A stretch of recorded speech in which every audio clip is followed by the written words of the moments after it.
Hello, my fellow YouTubers and my great TikTokers. This is Roy back again. Today, we're going to work on designing the Tesseract coil that goes inside Ed Leedskalnin's wheel. Let's take a peek. And we're going to have to go about 15 years deep into my workings. And what I did was wrote notes, and I call them shelf notes. And that'll help build. But let's take a peek of where we're putting it. Thank you. So here's Ed Leedskalnin's wheel. And we're going to go ahead and go into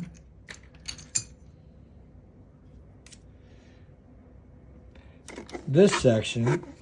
And this is where it's going to house the Tesseract coil. Now, there are 24 poles on this wheel, and Tesseract coil is going to be 12-sided coil. So we're going to formulate this as a housing for 12-sided. So that means for an equal divisional numbers from 24 to 12 by 2, a ratio. So it's FYI. So over here, we're going to dig into some of the notes. Let me see. We're going to get into this guy. Alrighty. Where do we start? Over here, talking about longitudinal electrical pulses and light circuit coaxial. So this is how a transverse wave runs. And to create a helix coil of a plane for an antenna and around an electrical longitudinal pulse propagation. So we will put this aside right now in regards to the antenna. That will be a longitudinal wave, which will be from the two PMHs smashing into each other from north to north and south to south. And that will be a canceling effect, but that canceling effect will create a longitudinal wave, and it will bounce out through the antenna. And I think that's going to help us down the road with levitating rock. What we got here? Oh geez, this is my old work on Figueroa. He did a variable excitation design to produce electrical currents. Magnetism, and I built a rough one of this, and it does work. So I'm going to apply this. If you notice here on my schematic is you have all your souths heading out, and you have all your norths heading out. And what we're going to have to do is get creative here, because here you got north, south, north, south, north, south.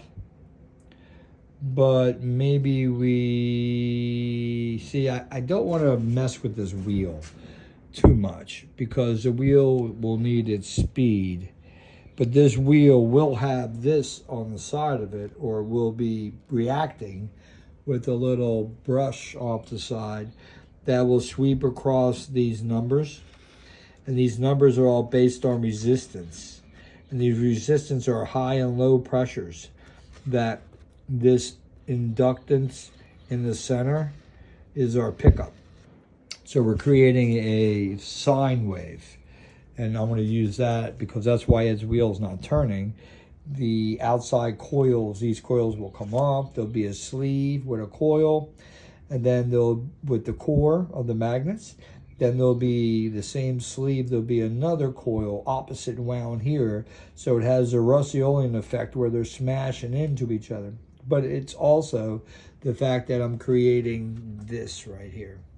So I can have my, to me this wheel is round, but to me it's flat. In my head, it's flat. That's where I get to thinking a lot of flat earthers think like this. But this wheel is not, in my head, energy-wise, round. It's flat. So basically all these tracks here, sort of like Lathwaite when he did his mechanical train by magnets, is that all these will just be laid out flat. And that's how it is perpendicularly in my head.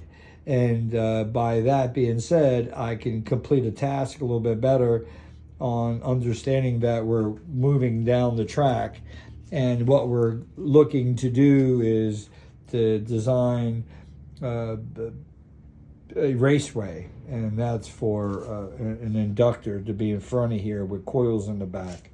So that needs to go to the side because that's part of the equation here. And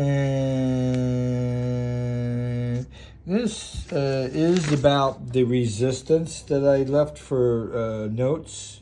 So this resistance is this setup here.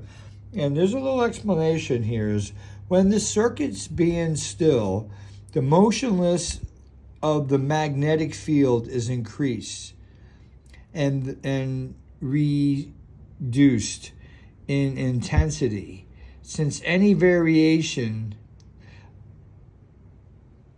occurring in the flow transversing a circuit in producing electrical induced current, the voltage from the total current of the current generates is the sum of the partial induced currents born in each one of the turns and then the induced. Therefore, it matters little to these induced currents if they were obtained by the turnings of the induced or by the variations of the magnetic flux that runs through them. So this is my resistance note, which is pretty damn cool. What else do we have here? I'm going to go through all these, but this one is more about equilibrium and state. And this to me would be Ed's pipes. You see that right there? We're talking about the pipes. So let's look at that. In equilibrium state, the tension along the lines of force will be countered balanced by a centrifugal ether pressure in the equatorial plane between the adjacent dipoles. Dipole, dipole, dipole, dipole, dipole, dipole, dipole, dipole, dipoles. Even inside, dipoles. The mutual transverse speed between the adjacent dipoles is torsionally stress the ether, hence leading to velocity. This will widen the positron source and generate centrifugal center pressure. Ether, positive charge. Ether, tension, negative charge. Charge will be dependent on ether's density. These are some cool notes I got. And this is regarding to the center of the wheel, that we're not turning the wheel, but we're increasing the tension and the torque pressure, the tension pressure in between both pipes from the PMH is smashing. So that's another one. Hope you guys ain't bored right now. So now this one looks like it's going to be in between both pipes, since they're banging at each other. You're going to have harmonic and overtones, okay? And these are things we're going to have to deal with in regards to the wheel. You have your second harmonic is the first overtone. The third harmonic is the second overtone. The fourth harmonic is the third overtone. Resonance foresees vibrations. Wave propagation, a plane wave. And that'll be our carrier wave. And we also have a homogeneous wave, a monochromatic or sine wave is one in which amplitude is a sinusoidal function. So amplitude sinusoidal function would be consisting in this pipe, there'll be a solenoid. This pipe, there's a solenoid. On the handle coming up to this to create the heartbeat. This is to create the heartbeat. In case anybody asks why is a little wheel on top of Ed's wheel, we're not turning Ed's wheel. We're turning the little wheel. It's creating a heartbeat. And we're going to start working through all the things what we're looking to accomplish here. But wave propagation, a plane wave. Homogeneous plane is one in which the planes are a constant phase, are perpendicular of the direction of propagation. Here we go here. as PMHs are north against north and south against south. So it becomes a homogeneous, is a plane which the planes are constant phase or perpendicular to the direction of propagation.